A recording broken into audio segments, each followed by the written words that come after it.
Buenas tardes. Bienvenidos al Centro Asturiano de Madrid. Afortunadamente, para un acto cultural más, somos muy cultos en el Centro Asturiano, o por lo menos amantes de la cultura y defensores de la misma, aunque nosotros no seamos cultos.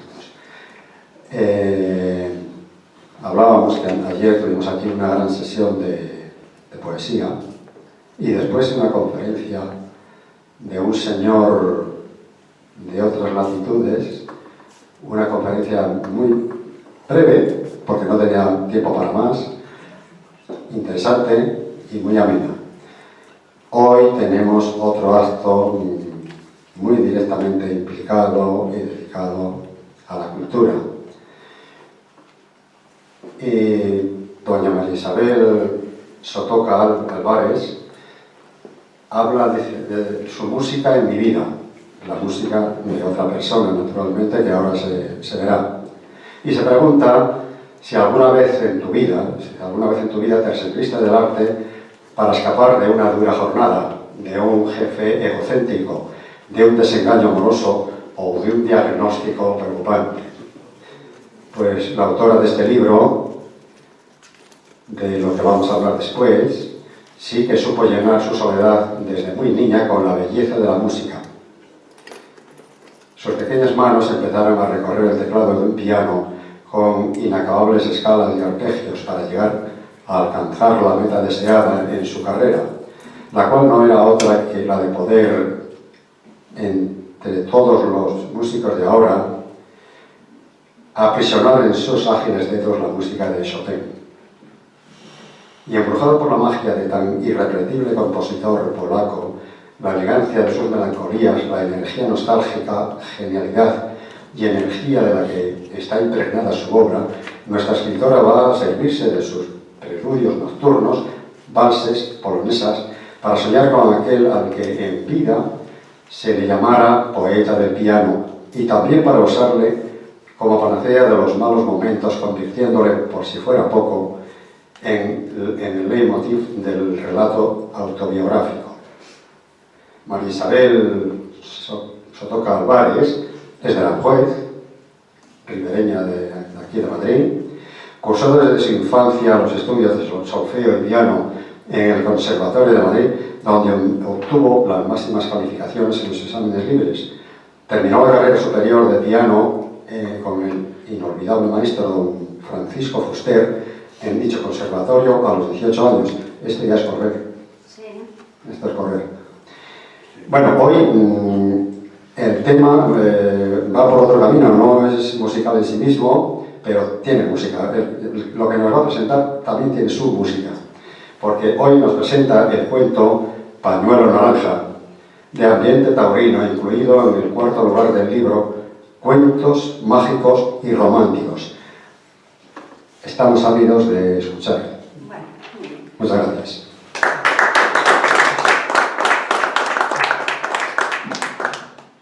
Buenas tardes. Bueno, pues somos pocos pero bien avenidos, ¿no? Vamos a ver. Para empezar, quiero agradecer al Centro Asturiano, a usted, en representación de la Junta Directiva, pues la oportunidad que me dan de presentar aquí mi obra, ¿vale? Bien, bueno, pues el cuento se titula Pañuelo Naranja y la historia de él va por estos caminos. Más o menos el año pasado, por estas fechas, yo presenté este cuento, sí, por estas fechas presenté este cuento animada por la Unión Taurina de Aficionados de Madrid. Lo presenté en la Plaza de Toros, porque se me animó a que lo llevara a ver si tenían, había posibilidad de poderlo presentar en dicha plaza, ¿no? Pues yo llevé el cuento, aún no estaba hecho, lo llevé con un gusanillo y me lo me lo ojearon.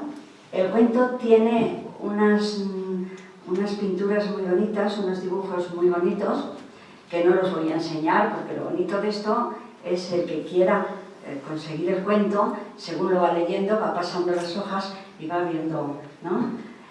Bien, pues entonces en la Plaza de Toros, el señor,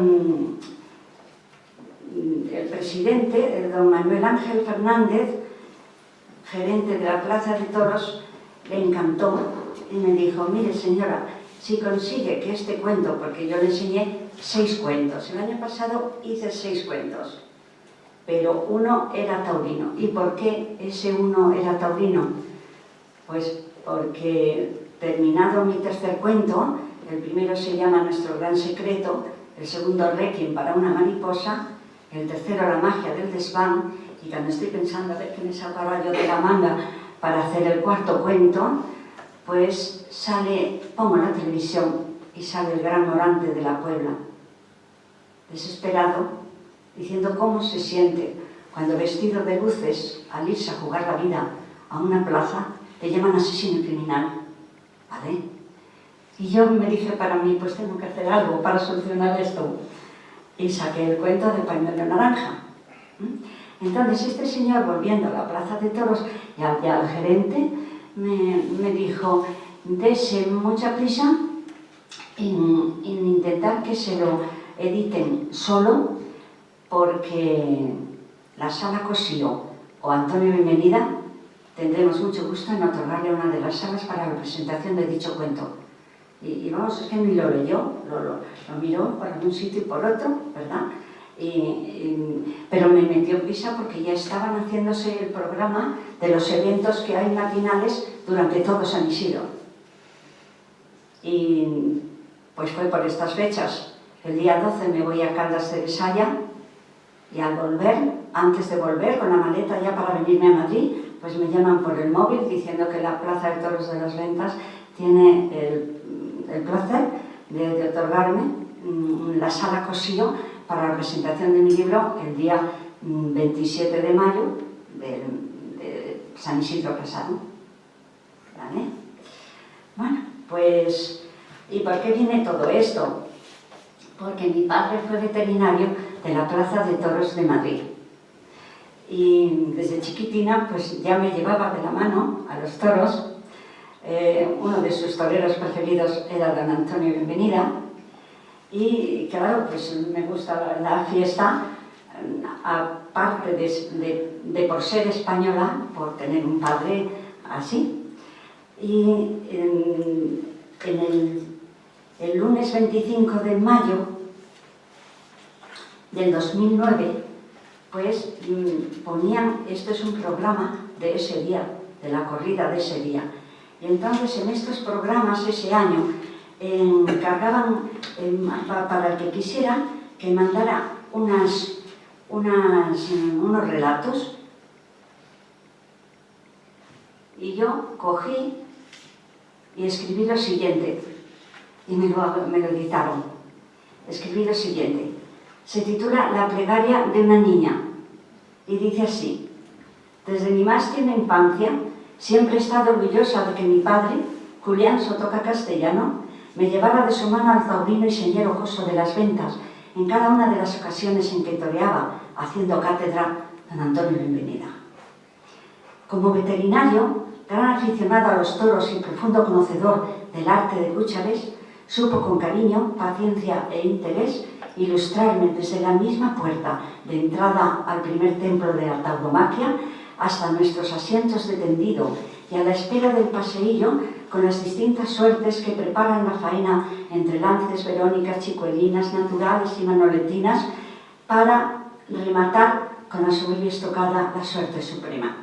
Pero hora es ya de contar mi anécdota, cómo sería de chiquitina e inocente que mientras toreaba Bienvenida, yo elevaba una plegaria para que no fuera cogido, cortase las orejas y saliera por la puerta grande al tiempo de rezar también para que el toro se fuera al cielo.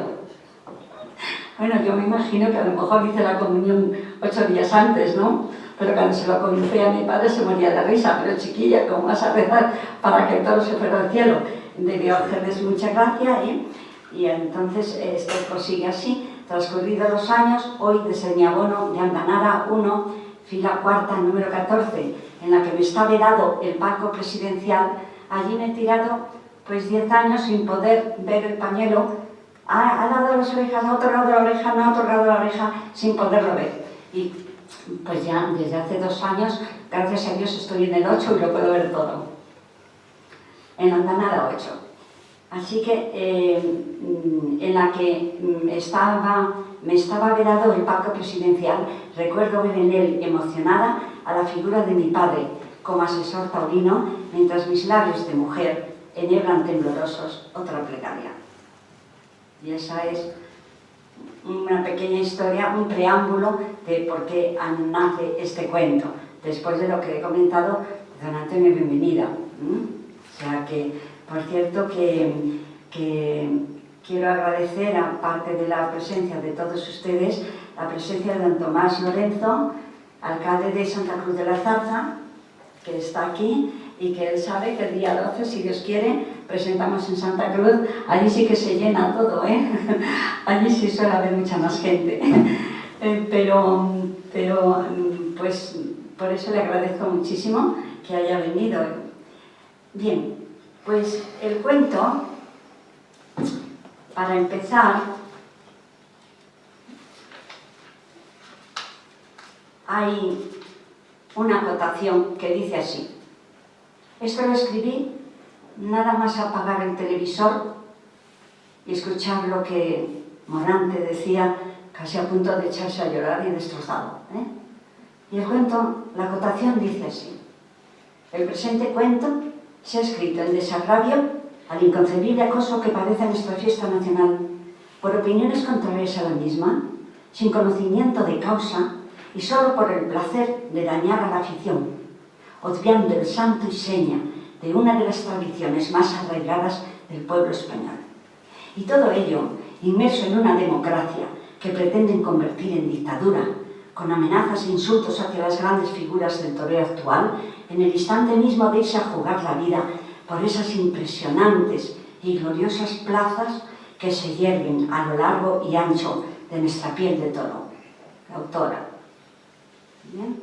No insulto a nadie, ¿verdad? Pero digo la verdad. Las verdades del barquero, perdón. Bueno, pues aquí, al final, se dice del cuento. A punto de resurgir el alba en una mañana primaveral, entre riscos, peñascos y jaras, nacerá Lucero, en el contexto orográfico de tierras rondeñas, donde se encuentra ubicada la ganadería con el hierro de los Stradivarius, considerada la más antigua y con más raigambre de toros bravos que hay en España. Aquí me pensé muy mucho qué ganadería pongo, pero hay muchísimas de primer orden y no quería, ¿eh? Entonces dije, no es un cuento, pues me saco de la manga una ganadería. No soy música, pues los Stradivarius. Bastante quiero decir, si la ganadería se llama los Stradivarius, es que como esos toros no hay otros, ¿no? Bien, pues seguimos. Por tal razón, nuestro lucero no tendrá otra meta que la de seguir la tradición de sus ancestros, pertenecientes a una reata de gran alcurnia de sementales. Pero no será esta la única razón que le lleve a luchar por salir victorioso de su empeño en la feria de San Isidro, que va, y por considerarla vital bajo todos los aspectos, se cuidará muy mucho de gritarla a los 4 vientos, preparándose hasta la saciedad por conocer los secretos que se encierran en la capa y muleta del primer espada del escalafón, para salir triunfador bajo los vuelos del engaño por la puerta de Toriles de la monumental Plaza de las Ventas del Espíritu Santo. Esta es la sinopsis del cuento. Y ya está dicho todo, prácticamente. Aquí he querido reflejar que el propio toro ya empezará diciendo cómo su madre tiene que separarse de la manada para parirle a él, cómo la tierra lo recoge y cómo la luna lo acaricia, porque es también muy poético. Cuando los cuentos los titulo Cuentos mágicos y románticos, por algo será. Bueno, pues entonces me interesa muchísimo reflejar cómo se le trata a este animal en esos 4 años de vida que se tira en la dehesa como un rey, como un señor.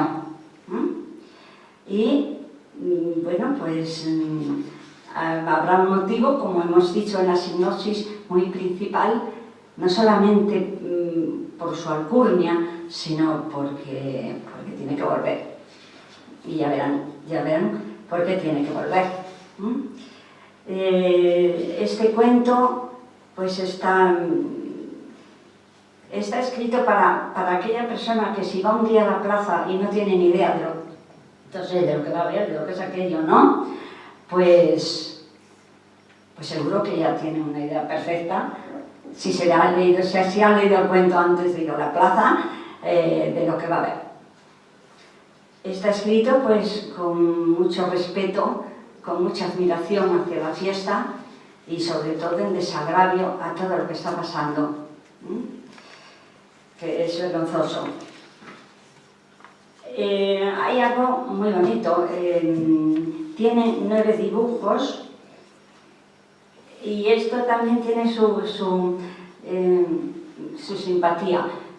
Cuando yo por fin me encuentro a la editorial que me lo va a hacer, pues vivo en un 7º piso y en el ascensor me encuentro con un chico joven, amigo de mis hijos, que no lo veía pues muchos años, y me dice, ¿sigues escribiendo? Porque su madre pues me ha comprado todos los libros míos. Y digo, sí. Digo, bueno, pues mira, precisamente tengo un problema, y es que me gustaría que tuviera algunos dibujos, el cuento, algunas imágenes taurinas, pero la editorial lo cogerá de internet, y así va y me dice, pues no te preocupes, si quieres te lo hago yo. Si la dirección nos deja, o sea, si la editorial nos deja, yo te hago los dibujos. Bueno, ya verán los dibujos qué bonitos están.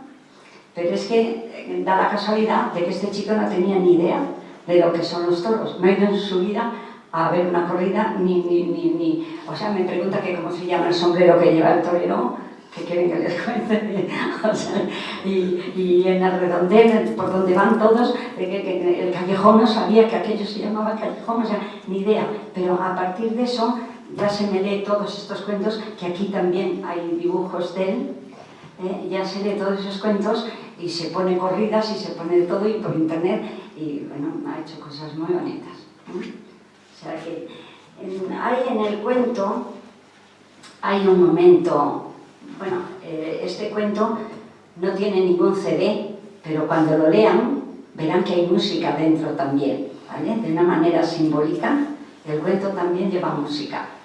No hay música en los toros. Hay música en los toros, ¿verdad? Pues no la puedo obviar, y esa es la historia.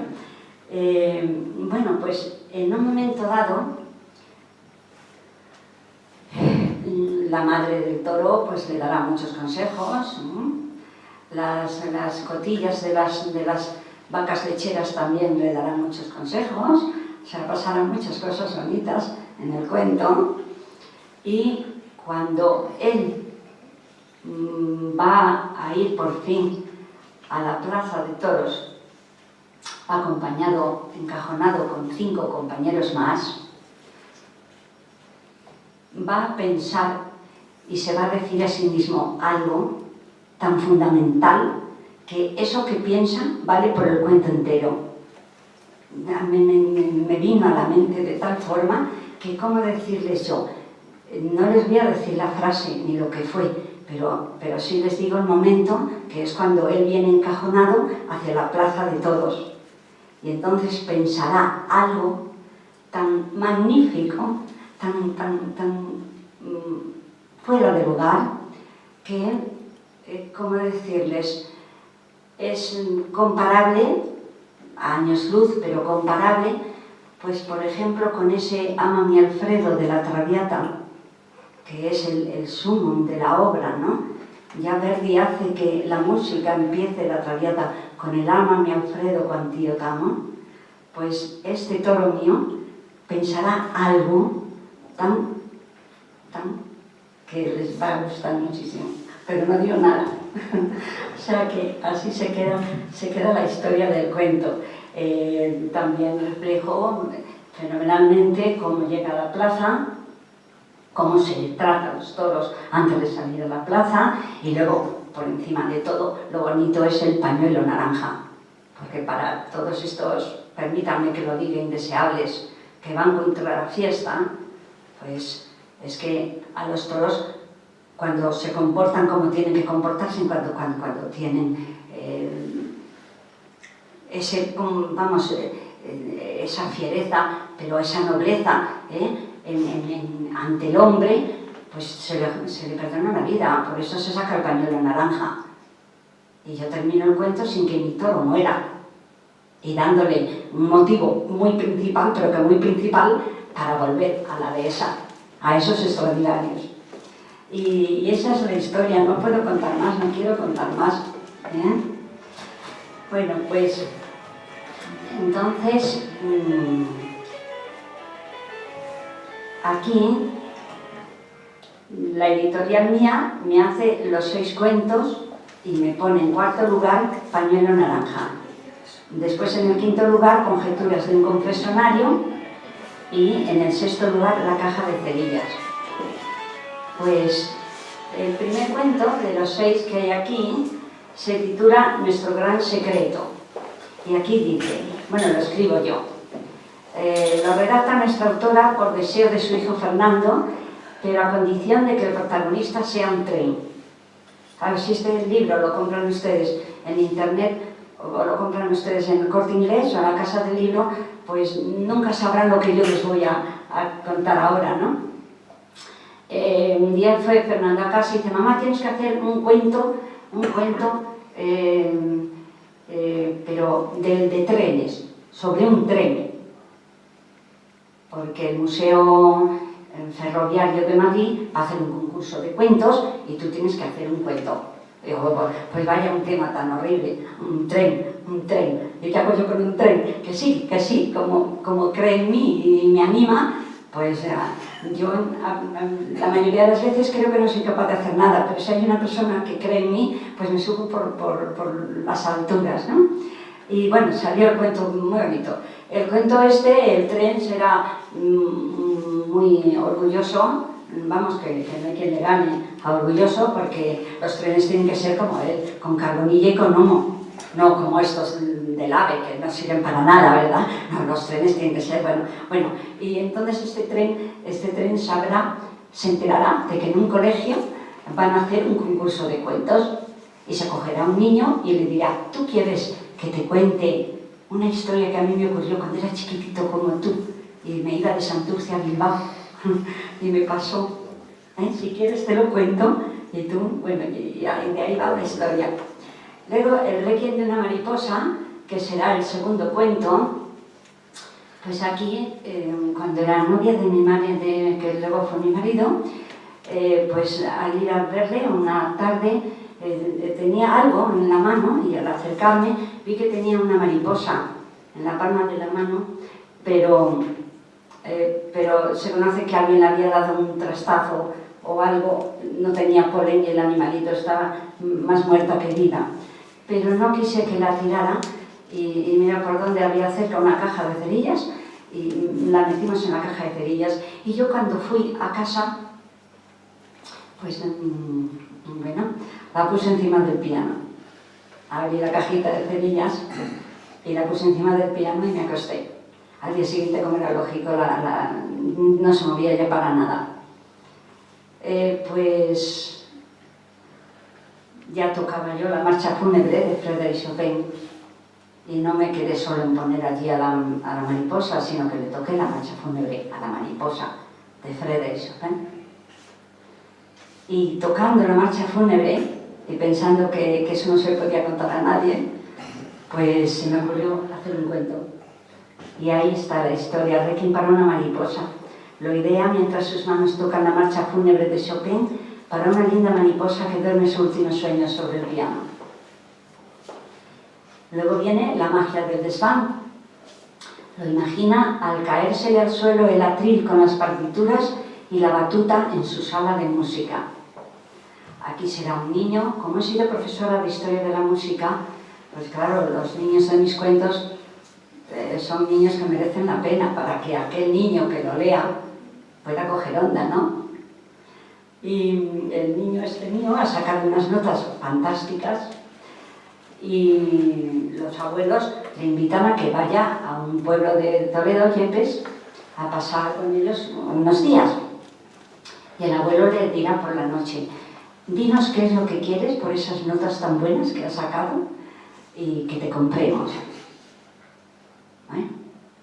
Pues al día siguiente, en el desayuno, el niño pregunta: abuelito, ¿es verdad que hay en el desván de casa ocurren cosas raras y hay un fantasma? Y el abuelo se echa a reír y dice: bueno, mira, es que teníamos una sirvienta que era medio tonta, la pobre, se cayó algo y creyó que había visto un fantasma, pero el pueblo cree que es de verdad y yo no, a ti te digo que es mentira, pero no lo he querido, y por eso todo el mundo cree que tenemos un fantasma en el desván. Y si quieres, cuando termines el desayuno, te vienes conmigo y ya verás como no hay ningún fantasma. El niño subirá al desván y en ese desván habrá algo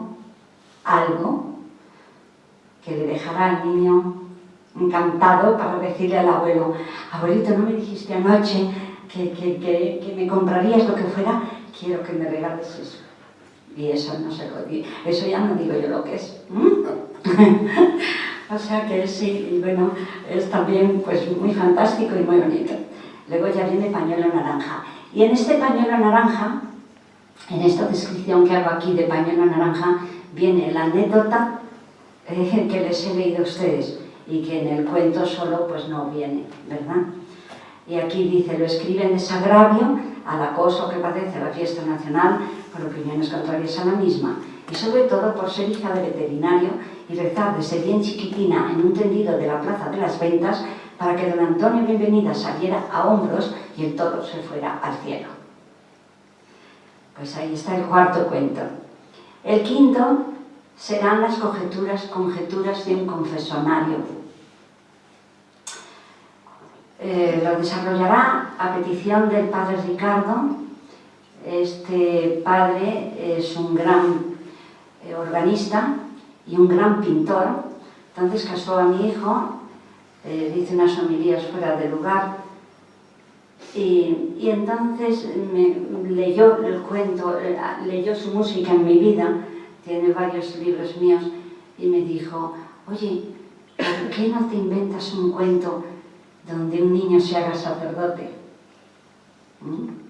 Y claro, yo ya cogí onda y le pregunté al domingo siguiente: padre, me dijo eso, pero ¿por qué no me cuenta algo de su niñez? Para darme pie a inventarme lo que sea. Y dice: no tienes tú no hace falta que te digamos nada, tú tienes una imaginación tan increíble que invéntatelo. Y entonces pues ahí con lo poco que sabía de él, que es de Reynosa y que es sacerdote, pues me saqué un cuento, creo que también muy bonito. Sí, porque a mí me tiene que gustar una barbaridad, si no, no se me ocurre llevarlo a ninguna editorial. Luego a lo mejor puede que a usted no les guste, pero a la primera que me tiene no gustar, sino contentísima de haberlo terminado y encantada de la vida y dándole gracias a Dios por lo que acabo de escribir, pues entonces, benditos a Dios, ya cojo y lo hago. Y al final hago las conjeturas de un confesonario. Este confesonario pues es que están las tablas con muchas más tablas para hacerse de ellas lo que sea. pero él no sabe qué van a hacer con él. Y alguien, las tablas de caoba que están cercanas a él, a ella, pues dicen, bueno, contigo no sabemos, que en ese momento llega unos chiquillos y dicen, oye, tenemos que subir estas tablas para arriba porque vamos a hacer un confesonario. Y él pregunta, ¿qué es un confesonario? A las tablas de caoba, oye, decidme qué es un confesonario. Y las otras se echan a reír y no se lo dicen. Y el confesonario ya hecho se pasará el cuento entero haciendo conjeturas de unas cosas y de otras. A la fuerza tiene que hacer conjeturas, primero de qué iban a hacer con él y después de todo lo que pasa con arreglo al confesonario. Aquí también hay mucha música, en todos los cuentos hay música, no lo puedo evitar, ni quiero ni debo, ¿no les parece? Y luego, como final, pues aquí sí que ya decía, ¿y ahora qué me saco? ¿Y ahora qué me saco que esté a la altura de todos? Madre mía. Bueno, pues un día me voy, porque hay personas que me compran una novela o los cuentos y luego quieren hacer regalos y me piden, ¿no? Entonces fui a Correos a mandar unos libros y cuando estoy rellenando, aquí dice, lo concibe, lo observaba María Isabel en la oficina de Correos como una señora frente a ella y sobre la misma mesa en que rellenaban los resguardos escribía una larga e insospechada carta. Vamos, ¿ustedes creen que en un sitio así se puede estar escribiendo una carta que rellenan los resguardos y la carta ya la llevas escrita, ¿no? Entonces me hizo, como estábamos así cerca, así frente por frente, pues le pregunté, perdone, que es que estoy, no me diga que está escribiendo una carta aquí mismo. Dice, pues no iba a escribir, pero se me ha ocurrido, pues la mando. Y entonces yo dije, una carta. El cuento podía tratarse de una carta. Pero una carta es así muy corriente, ¿qué puedo hacer? ¿Qué puedo hacer? ¿Qué no puedo hacer? Y te pasas días y días pensando, ¿y qué hago con la carta? ¿Y cómo se llamaría el cuento? Porque yo soy incapaz de escribir nada si antes no pongo el título. Yo tengo que tener el título para basarme sobre ese título en las 676 páginas, por ejemplo, que tiene Encrucijada de Silencios. En las páginas que sean, yo tengo que tener el título hecho. Y así pensando, pues Dios me iluminó. En nuestra familia, en la familia de mi madre materna, pues había un joven que quería a otra joven, prima de mi madre, vamos, a una hija de la prima de mi madre, pero este chico pues no tenía oficio ni beneficio, se había gastado todo el dinero a la muerte de la madre, le pidió al padre lo que le correspondía y no tenía un duro, entonces no dejaban a esta prima a que hablara con él. Pero ¿saben lo que pasó? Ustedes saben lo que pasó, que se querían con locura y con una caja de cerillas le mandaban notitas, por la noche se las tiraba al balcón y ella se lo devolvía con otra notita y así, un buen día, no sé si a las 3, las 4 o las 5 de la mañana, con sus patitas blandas salió, se vinieron a Madrid, se casaron y ya fueron al pueblo casados y ya. Entonces los hermanos de ella, una vez casados, ya en Madrid y todo eso, le metieron en Coca-Cola y toda su vida pues estuvo ya allí trabajando. Ha sido un matrimonio felicísimo. Y entonces, al recordar yo eso, dije, ya no hablo de una carta, que es muy corriente. Voy a inventarme una historia donde la caja de cerillas sea la protagonista. Por eso el cuento se llama La caja de cerillas. Y solo puedo decir que gracias a esta caja de cerillas, una niña paria y una gitana van a hacer una amistad preciosa de verdad. Tal vez este sea el cuento menos cuento, sea como una novelita pequeñita, ¿no? Pero, sin embargo, sí puedo considerarle cuento porque el propio título ya es el cuento, La caja de cerillas. Será la protagonista durante todo el cuento, desde el principio al final, de eso que va a ocurrir. Y nada más, ahí está toda la historia. Muy bien.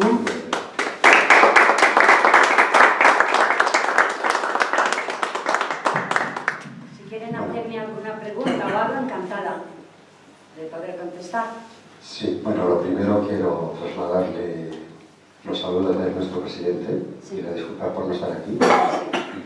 Y bueno, y ahora, efectivamente, ella está dispuesta a contestar las preguntas que se le hagan. Sí, si a alguien le interesa saber algo sobre lo que hemos comentado aquí, dejo un ejemplar también para ustedes, ¿vale? Y lo que comentó antes de historia de la música,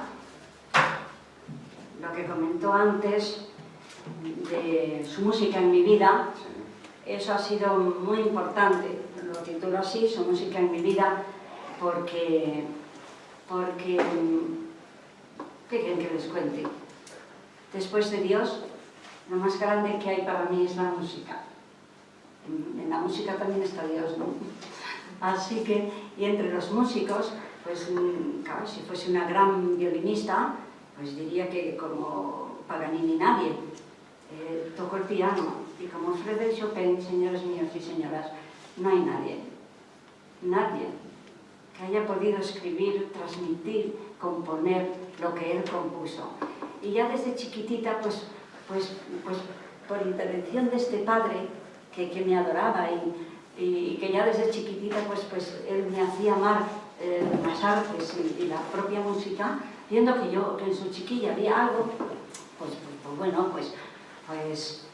un buen día estábamos en la colonia de Retiro, en un chalet de la colonia de Retiro, y el piano estaba abajo y me llamó a todo correr. Me dice, a ver, estuve corriendo.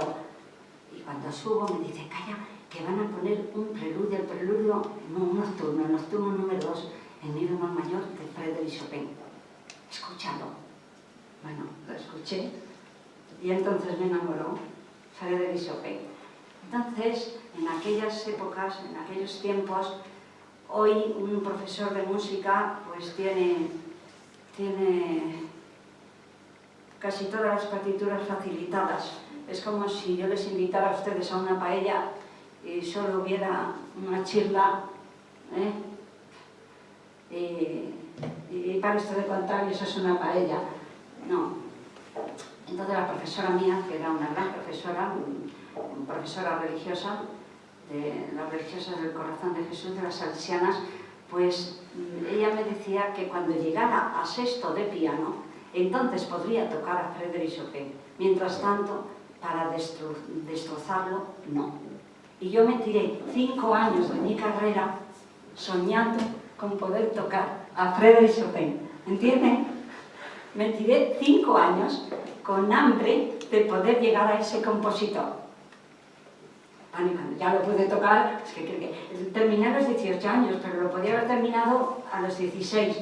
Lo que ocurre que bueno, me di con 2 malos profesores al principio, y cuando mi padre creía que no valía, entonces cuando creía que no valía, pues oyó hablar de una religiosa que era buenísima, bueno, pues tan buenísima que cuando íbamos sus niñas a examinarnos al Conservatorio de Madrid, que estaba en San Bernardo, bueno, y que es ahora también está como canto, no sé si seguirá aún así, como clases de canto, pues ya sabía desde el bedel del piso de abajo al tejado que todas las niñas éramos de sobresalientes. Y ella iba allí como la gallina, delante de todas, llevándonos, y todas éramos sobresalientes. Y sí, pues ya empecé a tocar a Chopin. ¿Y qué quieren que les diga?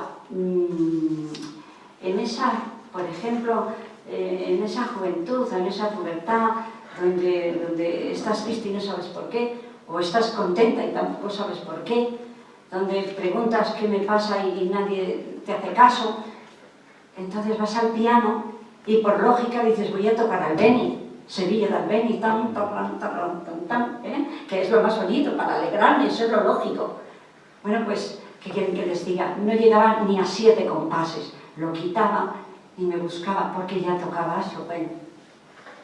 Me buscaba Frédéric Chopin. Y tocaba este nocturno, sus preludios. Y sí, y ya me sentía mucho mejor. Algo hay en su música que es algo fuera de lugar. Entonces, su música en mi vida he querido reflejar en ese libro. En la portada estoy sentada ante el piano con el vaciado de su mano izquierda entre las mías. Y pues ahí reflejo, fue jubilarme y al día siguiente, que era mi cumpleaños, me fui con mi hijo a París, al Père Lachaise, a visitar su tumba. También tenía un motivo muy desagradable y muy importante de poder ir allí. Y luego más adelante fui en otro viaje a Palma de Mallorca, donde estuvo con George Sand, donde se le trató fatal y donde ese libro de su música en mi vida está escrito también en desagravio a cómo los españoles de aquella época me lo trataron, ¿vale? También está escrito en desagravio eso, pero que lo reflejo y lo digo más de una vez en los propios escritos. Y luego, para terminar, Frédéric Chopin muere en París, en la Plaza Vendôme, con 39 años, y pide que cuando esta tos deje de sofocarme, ya saben que murió tuberculoso, pues, por favor, pido que me saquen el corazón y me lo lleven a Polonia. Y entonces, su corazón está en Polonia. Porque también hay algo muy importante.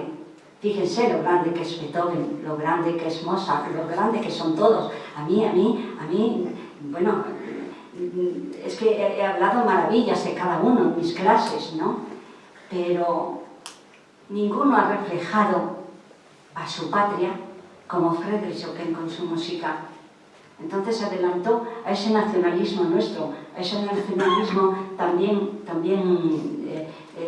de cualquier otra nación, donde se cantan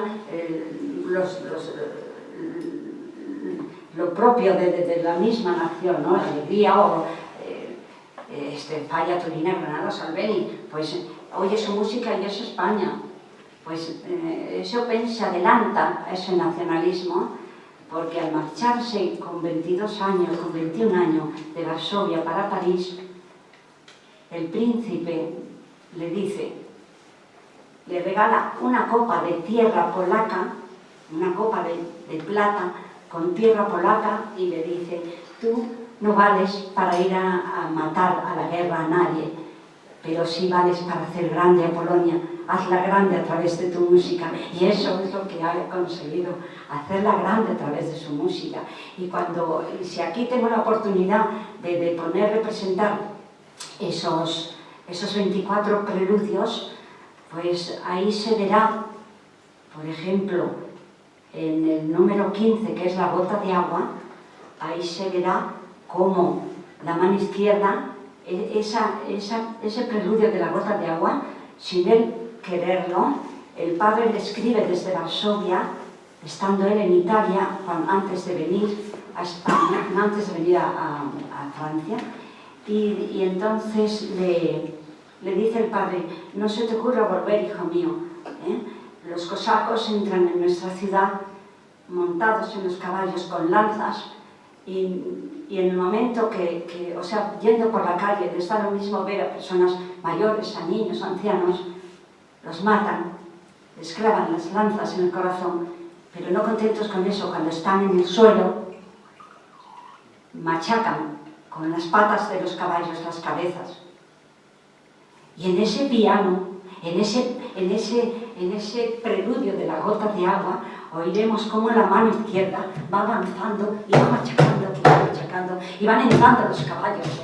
Entonces, luego es también impresionista, ¿comprenden? O sea, no lo sé, es algo maravilloso, es fuera de lugar. Y entonces ese libro está escrito de esta forma. También en desagravio, aquí por los toros, y allí por conforme fue fue muy maltratado. Muy maltratado. Y esa es la historia de mi vida, como aquel que dice. Muy bien, muy bonito, estupendo.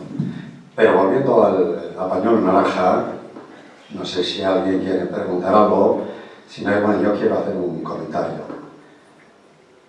Es respetable que los toros no gusten a todo el mundo, como no gusta la música a todo el mundo, ni gusta la pintura a todo el mundo.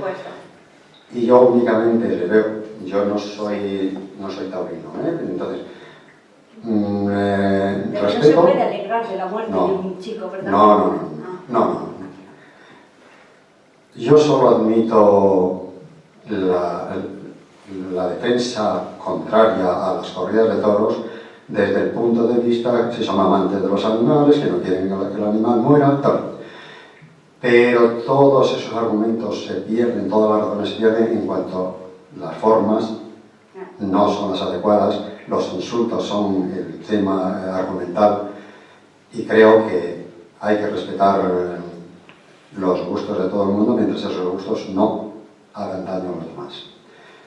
Y no, nada más, no sé si... Bueno, sí, se me ha quedado en el tintero algo muy importante. Un día antes de presentar el cuento en la sala Cosío, en las ventas, pues me llamó el gerente y en la misma puerta de la sala me dijo: he querido hablar con usted para que sepa por qué razón se le va a otorgar mañana la presentación de este cuento. Como comprenderá, no el primero que llega se le otorga la sala. Y bueno, mi padre está ya hace muchos años enterrado y no lo conoce nadie, o sea que yo no he llevado ningún... para nada. Y él me dijo: bueno, pues verá, vas a ver la razón, y es que queremos que la sepa. Si mañana se presenta aquí este cuento, es porque de los 2.499 libros que hay en la sala Cosío, a nadie se le ha ocurrido escribir un cuento taurino, más que a usted. Si encima es lo bonito que es ir a usted una lección de tauromaquia, pues ahí está la razón. Y también quiero que sepa que por muchos cuentos que se escriban más, después de este ninguno entrará. Entra este porque es el primero. O sea que casi no pude dormir en toda la noche, como comprenderán. Sí, y de verdad se van a enamorar de mi lucero una barbaridad. Lo leeremos con mucho cariño. ¿Verdad que sí? Perdón, alcalde de... Santa Cruz de la Zarza. Toledo. Toledo. Santa Cruz de la Zarza. Bueno, bienvenido a Madrid. Gracias. Sí, yo le agradezco muchísimo que además ahora tenga que marcharse hasta allí. Sí, yo te Esto es. Vuelvo a agradecerle mucho su... Pues muy bien. Sí. Primero de piano, ¿cuándo lo empezó? Pues mire, empecé el primero de piano con 8 añitos. ¿Con? 8 años. Pero estaba en otro colegio y la religiosa, pues como estaría de mala, dábamos muy pocas clases porque siempre estaba enferma y se murió en ese mismo curso. Entonces no me pude examinar, yo solo di 4 o 5 lecciones de nada. Pues ya al curso siguiente mi padre dice: bueno, pues vamos al conservatorio. Y no sé si recordarán a Remedios de la Peña, esta profesora del conservatorio, llevaba toda la parte musical de Radio Madrid, de las novelas y de todo. Ella ponía, bueno, pues yo fui allí y era muy pequeña, y uno de mis hermanos, el pequeño Julián, pues me llevaba en bicicleta hasta el conservatorio, por todo Madrid, en bicicleta. Y pues a Remedios de la Peña le dijo que si podía entrar de oyente a la clase. Dice: sí, tú pasa de oyente. Bueno, yo era muy chiquitita y todos los demás eran grandes, y yo me ponía pues aquí delante del piano y ella tocando y yo ahí delante. El caso es que no sé cómo iría la cosa, que al final, cuando ya llegan los exámenes, le dice Remedios de la Peña a mi hermano: bueno, tú puedes examinarte, tu hermana no. Porque como viene de oyente, pues no sé. Dice: no, el que viene de oyente soy yo, ella es la alumna. O sea que, y ya papá pues pensó: esta chica no vale, qué barbaridad. Y escuchó, como que he comentado antes, hablar maravillas de Sor Inmaculada, de esta profesora, y ya con ella, pues, ¿sabe lo que hice? Doblé cursos. Entonces, primero y segundo, no, empecé con 7 añitos, con 6 añitos, 6, 7. Con 8 hice, no, con 9 primero y segundo de solfeo. Me examiné hoy de primero de solfeo y mañana de segundo de solfeo. Y con 10 años, 9 años, y con 10 años ya hice tercero de solfeo. Y luego ya, primero y segundo de piano, ya con 12 años. Y 13 tercero, 14 cuarto, y de verdad a todo ello, armonía, acompañamiento, composición, en fin, toda esta historia. 12 años, 12 años. 12 años de carrera. Bueno, Se acabó a los 18, Sí, bueno, tiene que haber empezado a los... pero doblando. bueno, entonces la carrera era de 8 de piano y 3 de solfeo. Sí. 8 de piano y 3 de solfeo, alternando con armonía, acompañamiento y todo esto. Sí. Bueno, el señor quería preguntar algo. ¿Precio de cuento taurino? El cuento taurino, bueno, estamos aquí, lo vendo a 10 porque me lo puso la editorial a 14, pero yo veo que es una barbaridad, 14,95 este cuento. Aquí lo pongo a 8. Vale. A 8. Y los cuentos mágicos y románticos son 15. Sí. Y eso es lo que hay. 16 años. No estuvo en mi otra presentación de su música, no, de Encrucijada de Silencios.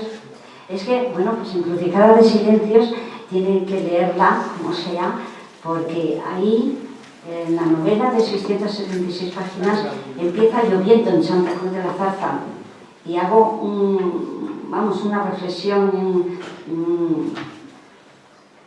una panorámica del pueblo en todo, en sus costumbres, en las gentes, en todo, maravilloso. ¿Comprende? Sí, sí. Eso es. Y encantada de que pueda llegar el 12 de mayo.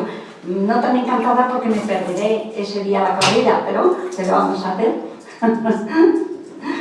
No va a poder ser de otra forma. Y eso es lo que hay. También pueden, les aconsejo, si les interesa, pueden poner mi nombre y apellido en internet. Y en el momento que pongan María Isabel Sotoca, ya sale Álvarez, sale todo lo mío, mi obra y todo esto, pero es que hay un reportaje muy bonito de Torrevieja, donde canto habaneras.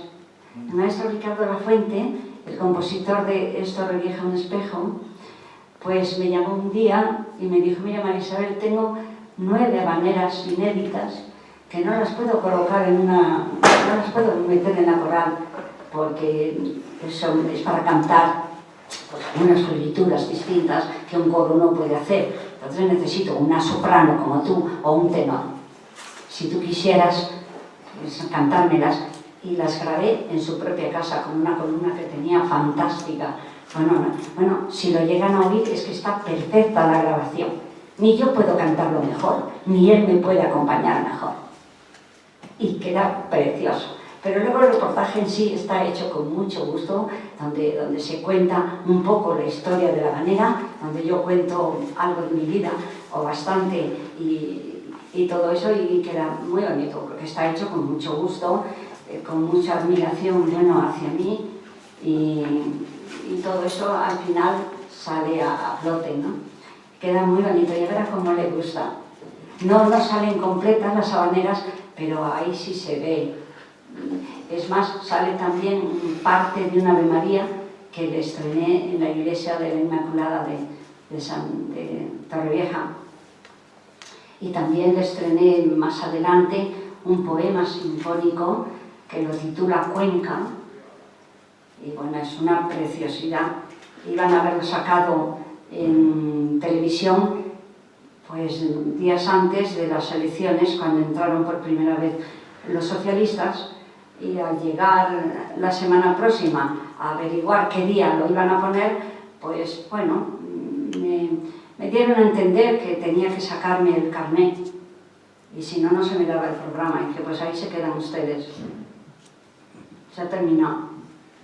No me vendo yo de esa manera. ¿No les interesa? Pues muy buenas, adiós.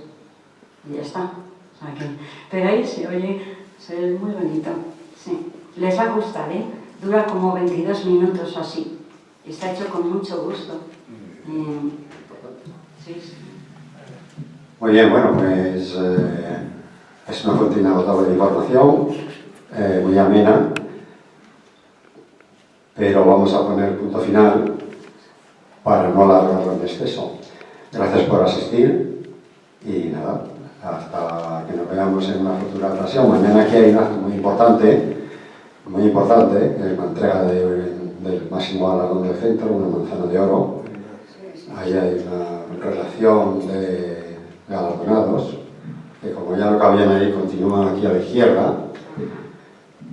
Esto mañana estará el salón lleno. Y esto, pues yo qué sé, no, la gente no sabe, hay fútbol, hay un partido, juega el Barcelona, y cuando juega el Barcelona y a continuación el Madrid, pues entonces estos programas, se me vienen abajo. Bueno, pues muchas gracias, María Isabel. Lo que sí me gustaría que nos dedicase digo, al centro asturiano. Sí, no, el centro está ya dedicado. El centro asturiano está dedicado. Ah, pues no es como me pasaba este. Vamos a ver. Sí, además voy a permitirme leer a los presentes lo que digo en el libro. Digo, al decir el centro asturiano, ruego que entre un tren y una caja de cerillas, que es el primer cuento y el último, ¿verdad? Y una caja de cerillas se pide el indulto para mi lucero. No es que se pueda hacer.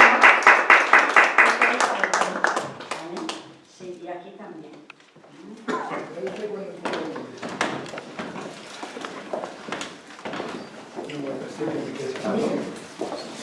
Era este, ¿verdad? Sí, es este. No, me cayó la naranja, el centro asturiano, con la presencia de